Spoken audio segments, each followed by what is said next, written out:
Tout est politique, bienvenue si vous nous rejoignez. Une invitée exceptionnelle, Hélène Carrère-Dancos, bonjour. Bonjour. Vous êtes historienne, vous êtes une des plus grandes spécialistes de la Russie, secrétaire perpétuelle de l'Académie française. Nous sommes très heureux de vous recevoir car nous avons des tonnes de questions à vous poser. On a envie de connaître votre sentiment profond. Vous connaissez l'âme russe mieux que personne. Qu'est-ce qui est en train de se jouer en ce moment entre la Russie et l'Ukraine? Ce qui est en train de se jouer, d'abord, c'est la survie de l'Ukraine, parce que si on ne trouve pas un accord, eh bien, on rentrera dans une espèce de marécage guerrier, et on aura à la fois quelque chose comme la Yougoslavie qui a explosé, et puis un pays qui n'existera plus dans quelques années. Donc c'est ça qui se joue. Et par ailleurs, ce qui se joue, c'est tout de même la relation entre deux pays qui sont très proches, parce que malgré tout, la Russie et l'Ukraine, il y a une familiarité humaine et de l'histoire. Et en même temps, c'est quand même la paix et la stabilité en Europe qui se jouent, avec une implication européenne plus que jamais aujourd'hui, avec Angela Merkel et François Hollande, et peut-être les Américains qui sont derrière. C'est-à-dire que c'est en effet la paix en Europe, parce qu'on a eu une déstabilisation de frontières. M. Biden dit que jamais les frontières n'ont été déstabilisées depuis la fin de la guerre froide. Il raconte des blagues, il ne connaît pas l'histoire. Ça s'est passé au Kosovo d'une façon tout à fait illégale aussi. Mais là, c'est beaucoup plus grave parce que l'Ukraine, c'est la frontière de la Russie. C'est la frontière européenne de la Russie. Et pour la Russie, il est intolérable que l'Ukraine, parce que c'est le fond du problème, que l'Ukraine soit un pays de l'OTAN et que l'OTAN arrive à la frontière russe. Et je crois qu'il faut toujours rappeler qu'en 1990, quand Gorbatchev a mis fin au système, a accepté l'unité allemande, et le chancelier Kohl et James Baker, l'envoyé du président des États-Unis, lui ont dit évidemment la frontière ne peut pas de l'OTAN ne peut pas arriver chez vous. Les Occidentaux n'ont pas été corrects, n'ont pas tenu parole, et aujourd'hui on peut comprendre en effet que l'Ukraine ne puisse pas faire partie de l'OTAN. Mais je crois d'ailleurs que François Hollande et Angela Merkel l'ont très bien compris, et peut-être pas Obama. Les États-Unis ne le comprennent pas, l'OTAN ne le comprend pas.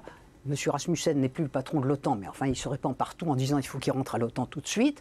Bon, il y a, alors je crois qu'il faut dire les choses nettement, en Europe, il y a des pays européens, ce qu'on peut appeler la Nouvelle Europe, la Pologne et les États baltes, qui sont acharnés à vouloir que l'Ukraine rentre dans l'OTAN, mais on les a pris dans l'Europe. Ce n'est pas pour qu'ils exercent des pressions, c'est une nouvelle Europe. Ils doivent tout de même accepter que ceux qui ont construit l'Europe, et d'abord la France et l'Allemagne, qui sont à la base de l'Europe, aient le droit de dire leurs sentiments sur ce qu'est la paix européenne. Alors justement, vous parlez de la France et l'Allemagne. Vous aviez dit il y a quelque temps lors d'une interview, le jour où le président Hollande et la chancelière Merkel s'installeront en face des présidents russes et ukrainiens, l'Europe aura franchi un grand pas. On y est, ça y est? On y est, et c'est extrêmement important, parce que cette affaire nous échappait. Au fond, les États-Unis pilotent tout ça. D'une certaine façon, l'Europe est un petit peu atlantisée. Quand vous dites qu'elle nous échappait, c'est-à-dire que ça fait longtemps que ça se tramait, pourquoi cette guerre maintenant? Pourquoi ça fait à peine quelques mois que finalement on en parle tous, mais finalement on ne l'a pas vu venir? On ne l'a pas vu venir, mais la responsabilité de la Commission européenne, de l'Europe organisée, est extrêmement lourde. La Commission européenne, qui ignore absolument de quoi il s'agit, n'a pas compris qu'on ne pouvait pas dire aux Ukrainiens on va traiter avec vous, en leur disant, si vous traitez avec nous, rien avec la Russie. C'est ce qu'on leur a demandé. Et il faut remonter au partenariat oriental. En gros, jusqu'en 2006, l'Union européenne avait une vision assez équilibrée. Avec le partenariat oriental, ça a été fait pour tous les anciennes républiques de l'Union soviétique et pas la Russie. C'est-à-dire qu'on faisait une frontière, on isolait la Russie. C'est ça qui est intolérable. Mais alors, est-ce que la goutte d'eau qui a fait déborder le vase, ce n'est quand même pas en février 2014, lorsque Kiev a refusé que les populations russophones et russophiles parlent de russe? Donc c'est là où tout a basculé. Est-ce que c'est ça? Est-ce que d'après vous, c'est un point de... Ça a été la provocation. La provocation. Parce que ça a été une provocation. En réalité, ça a commencé avec cette histoire d'association à l'Union européenne. Bon, la Russie a fait pression pour que le président Yanukovych renonce à l'accord, dans la mesure, c'est ce que je disais à propos du partenariat oriental, où l'Union européenne a dit, vous faites accord avec nous, mais alors vous ne traitez pas avec les Russes. Et évidemment, il a fait pression sur Yanukovych, ça a fait monter toute l'affaire du Maïdan, et là, c'est passé cette affaire absolument stupide. Les 3 ministres des Affaires étrangères européens sont allés négocier avec les nouvelles autorités ukrainienne. Et ces Ukrainiens ont tout de même fait quelque chose. Nous sommes tout de même assez coupables. Enfin, nos 3 ministres des Affaires étrangères, français, allemands, et qui était le troisième, français, l'allemand, et le polonais. Ils ont négocié un accord, ils ont pris l'avion, ils ne se sont pas préoccupés de savoir ce qui se passait, ils sont repartis tranquillement. Les Polonais, les Ukrainiens ont déchiré l'accord, et surtout, c'est à ce moment-là, vous avez raison, qu'ils ont décrété, tout à fait dans leur folie, que l'ukrainien serait la langue de tout le monde. Donc les autorités ukrainiennes ont été livrées à elles-mêmes finalement. Complètement. Livrées à elles-mêmes, mais enfin, les autorités ukrainiennes venaient de signer un accord avec les autorités européennes. Ils ont déchiré l'accord et on n'a rien dit. Ils ont flanqué leur président à la porte dans des conditions. Ils avaient le droit. Mais constitutionnellement, il y a des conditions dans lesquelles ça se fait. Ils n'ont rien respecté. Allez-y, je vous ai interrompu. Non, mais je veux dire qu'ils ont montré un dédain de l'accord avec l'Europe. Et surtout, les Ukrainiens savent mieux que tout le monde que la question linguistique est fondamentale. Et chaque fois, et ça je tiens à le dire, chaque fois qu'il y a eu une montée des tensions avec la Russie, et ça s'est passé depuis 1994. Il y a 1994, 2004, 2008, et là, en Crimée, le mouvement national en Crimée se réveillait et disait « mais nous voulons nous rattacher à la Russie ». Donc il devait savoir qu'il y avait un problème en Crimée où il y a la population russophone. Finalement, est-ce que la Russie, est-ce que Poutine, finalement, n'est-il pas dans son bon droit en réclamant une partie du contrôle du territoire de l'Est? Parce que vous venez de le dire, population russophone, population russophile. Je crois que non. Je pense qu'il faut... On est dans un cadre qui est le cadre des frontières qui ont été établies, qui ont été consolidées à la fin de l'Union soviétique. Il y a un traité d'amitié et de respect des frontières entre l'Ukraine et la Russie. Ça, c'est vrai. Et donc, je dirais que du point de vue international, le problème n'est pas le contrôle des populations russophones de l'Ukraine. Le problème, c'est l'OTAN. Ouais. Le problème 2, c'est que tout de même, précisément autour des crises, les Ukrainiens montrant à l'égard de leur population russophone un grand mépris, ça a déclenché d'une part le départ de la Crimée, mais ensuite cette crise dans l'Ukraine orientale. Et au fond, Poutine se sert de ça, il n'y a pas de problème, pour arriver à faire pression sur la question de l'OTAN. Je crois qu'il faut voir que l'OTAN, c'est la vraie question. C'est la base. C'est la base. Mais en même temps, est-ce que Poutine, qui connaît bien Obama, s'aperçoit que c'est quelqu'un qui parle beaucoup, qui menace, mais qui finalement ne fait rien? On l'a vu sur la Syrie, on l'a vu dans d'autres domaines, et qui se dit finalement, je peux avancer mes pions. Et en même temps, moi je voudrais avoir votre sentiment. Quel est le commentaire que vous faites sur cette phrase d'Obama qui dit « On ne peut laisser la Russie redessiner les frontières par la force des armes ». Alors je vais vous dire, Obama est à mon avis, sous une double pression. Et je crois que c'est ça le problème. C'est même d'abord, maintenant, il a un Congrès qui n'est plus de son côté. Déjà. Les Républicains sont forts. Et eux, ils sont vindicatifs. Ça, c'est la première pression. Absolument. Et une seconde pression, ça j'en suis convaincu et j'en ai quelques signes, ce sont les militaires américains. Qui sont absolument le haut commandement américain. La puissance militaire américaine, l'Amérique est la grande puissance. Je veux dire que la fin de la guerre froide, et il faut le comprendre, la fin de la guerre froide, où il y avait deux superpuissances, même si les Américains étaient plus puissants que l'Union soviétique, a laissé les États-Unis seule superpuissance sur la Terre.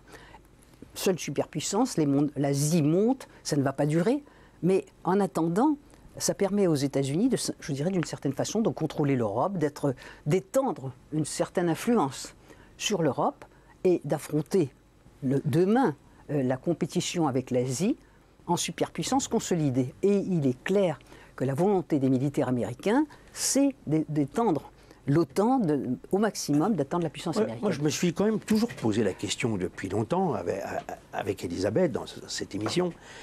Est-ce que finalement, il ne pourrait pas y avoir une opération gagnant-gagnant, comme on dit win-win, pour la forme, entre Poutine, les Occidentaux, en particulier les Américains? Si on dit à Poutine, on vous laisse tranquille dans votre sphère d'influence, il faut peut-être le comprendre aussi ça, c'est-à-dire l'Ukraine, la région, mais dans le même temps, vous travaillez avec nous sur le terrorisme, sur le Moyen-Orient, la Syrie, l'Irak, l'Iran, le nucléaire. Vous êtes notre allié et on peut peut-être quand même essayer de résoudre ces problèmes qui sont fondamentaux. C'est ça la logique. Et il y a une hiérarchie des problèmes. La hiérarchie numéro 1, c'est le Moyen-Orient qui a été détruit par la politique du président Bush. Il ne faut tout de même pas l'oublier. C'est l'opération irakienne et le mensonge du président Bush qui fait qu'il y a tout. Il y a le terrorisme et tout. Bon. les États-Unis n'arrivent pas à hiérarchiser les problèmes. Ils pleurnichent parce que ça ne s'arrange pas au Moyen-Orient, ils font des drames. Mais c'est vrai qu'ils pourraient négocier parfaitement avec la Russie. Il pourrait avoir un rôle majeur dans cette résolution de crise. Il pourrait avoir un rôle majeur, les États-Unis. Les États-Unis pourraient avoir un rôle essentiel, mais un rôle positif. Mais voilà. Voilà. Mais Vladimir Poutine serait tout à fait prêt. Il accepterait ce deal, si je puis dire. Écoutez, la Russie, qu'est-ce qu'elle demande? Et que demande Poutine?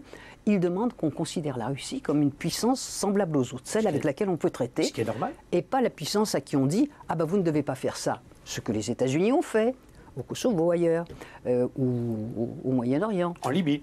En Libye, c'est la France. Oui, mais enfin, les Américains étaient derrière aussi. Ils étaient derrière. Mais enfin, ça, c'est une invention. Alors, là, malheureusement, nous avons quelques responsabilités que nous ferions mieux de regarder en face. Alors, revenons à... Oui. Mais c'est vrai que Poutine, on ne voit pas que pour lui, c'est essentiel. La priorité pour lui, c'est aussi la tranquillité au Moyen-Orient, tout simplement parce que s'il y a un pays qui est menacé par la montée de l'extrémisme islamiste, c'est la Russie. La Russie regarde avec épouvante les Tchétchènes, puis ça encore, il les domine. Il les domine. Le départ des troupes d'Afghanistan, c'est monstrueux. Quand on voit comment a évolué le Pakistan, c'est-à-dire toute l'arrière-cour de la Russie, on voit très bien ce qui menace.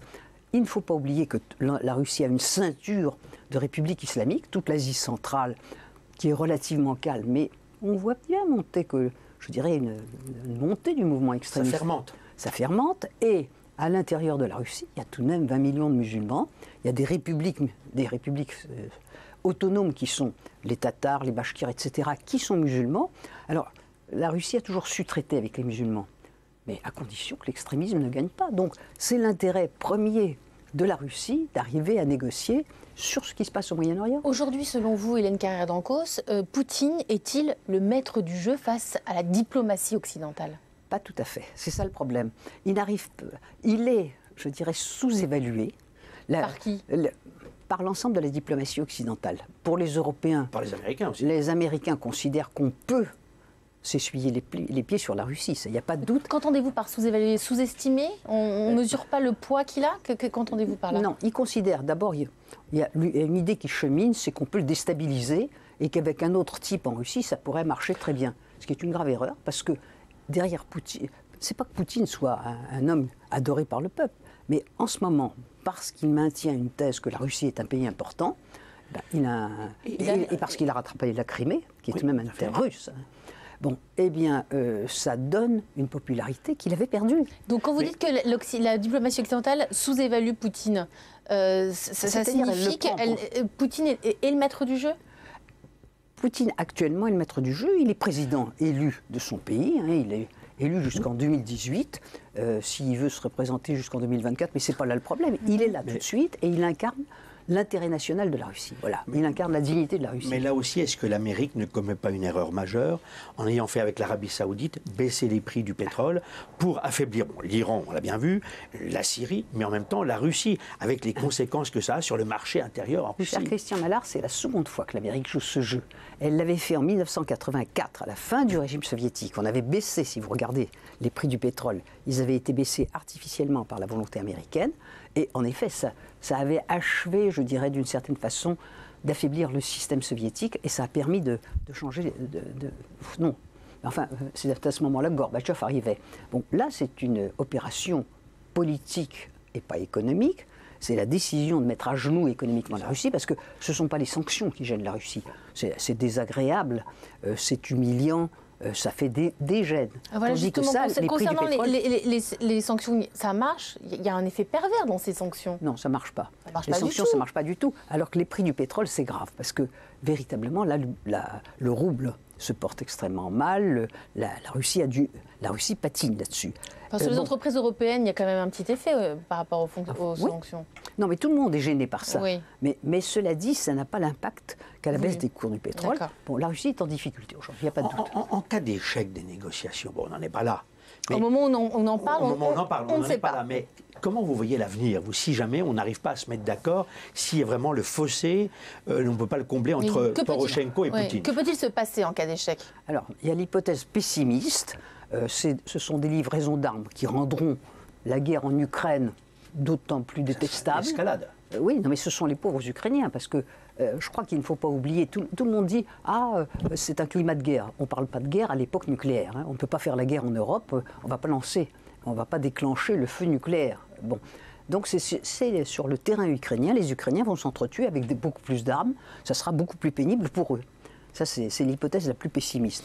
On ne livre pas d'armes, on les laisse se débrouiller. De toute façon, ils vont continuer à s'entretuer. On va avoir une espèce de terrain de guerre, parce que c'est une guerre civile.